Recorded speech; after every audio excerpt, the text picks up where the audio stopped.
Bab 8. Jauhi dia. Sayang, kenapa tadi nggak ke kelasku? Kamu kemana sih? Aku cari di kelasmu nggak ada. Yang, kok nggak diangkat teleponnya? Kamu kenapa sih?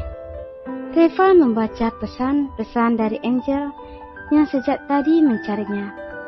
Ada 5 chat masuk dari Angel, tapi belum ada yang dibaca oleh Revan, dan baru sekarang dia membukanya. Bahkan 2 panggilan masuk dari Angel juga diabaikan. Sepertinya dia harus membalas pesan kekasihnya itu agar berhenti mencarinya.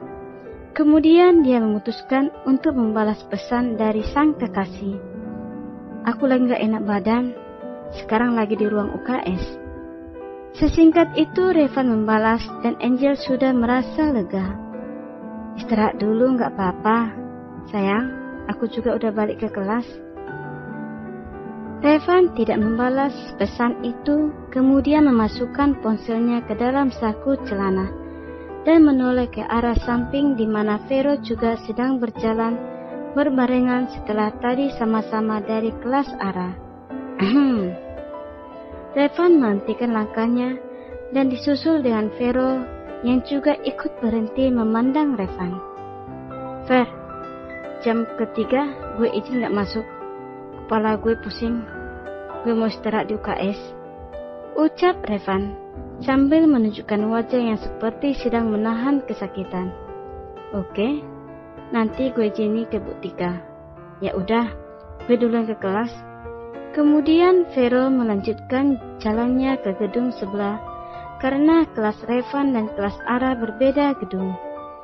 Revan menarik kedua sudut bibirnya.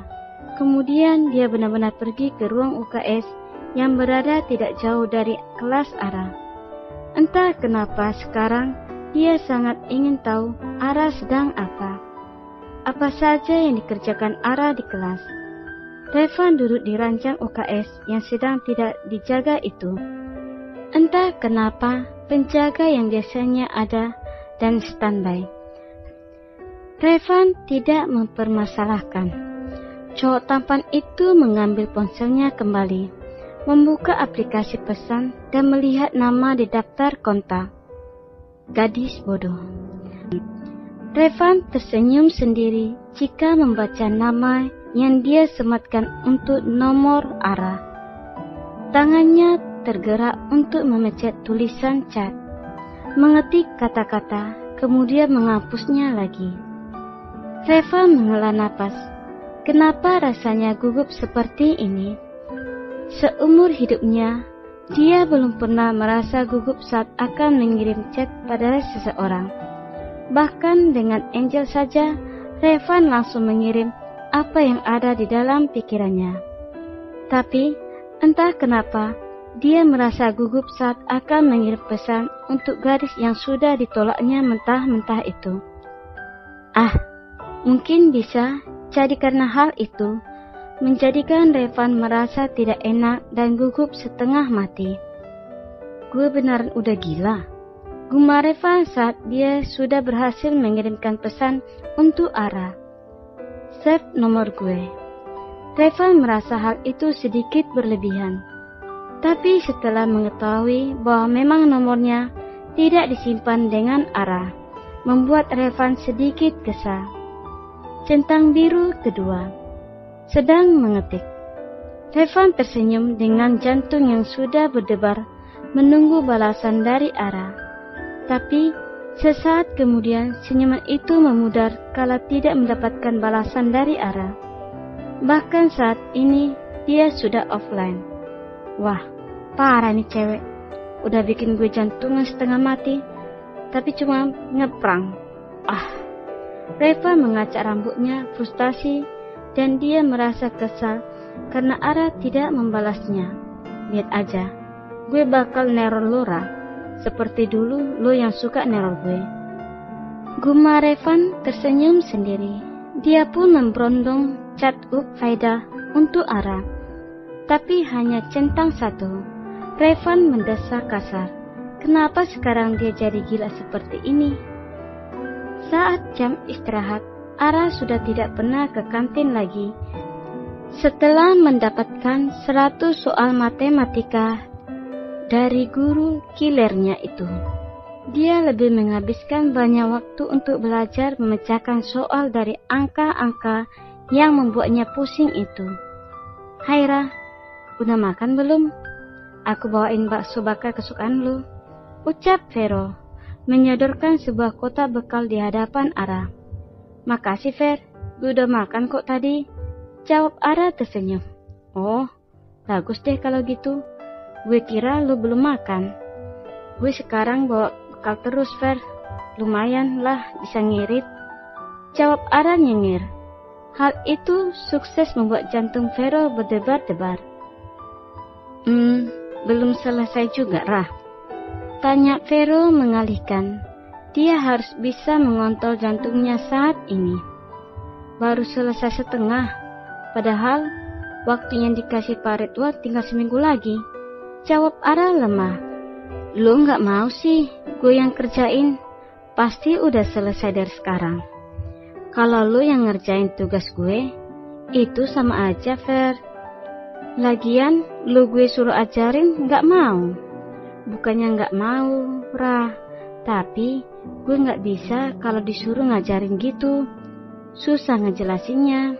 Kalau gue lihat angka-angka seperti itu, rasanya otak ini langsung bekerja gitu tanpa diperintah," jawab Vero tidak berbohong. Dia memang tidak bisa kalau disuruh menjelaskan rumus-rumus matematika seperti itu.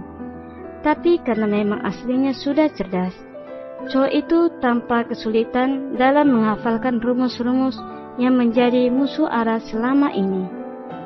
Parah. Musuh Ara selama ini. Parah. Encer kayak gini, seru Ara sambil menyentuh rambut Vero yang ditata ala-ala jabrik itu. Vero langsung menegang, jantungnya berdetak kencang lagi. Ara yang menyadari hal itu langsung menurunkan tangannya. "Maaf, Cici Ara." "Gak apa-apa kok, gue malah senang." Vero tersenyum manis, membuat Ara mengalihkan pandangannya agar tidak melihat ketampanan Vero yang luar biasa. Dia selevel Revan kalau masalah wajah. Bruk. Revan melempar beberapa buku pelajaran di hadapan Vero. "Buku lo, gue balikin semuanya," ucap Revan, tanpa menoleh dan berjalan duduk di kursinya.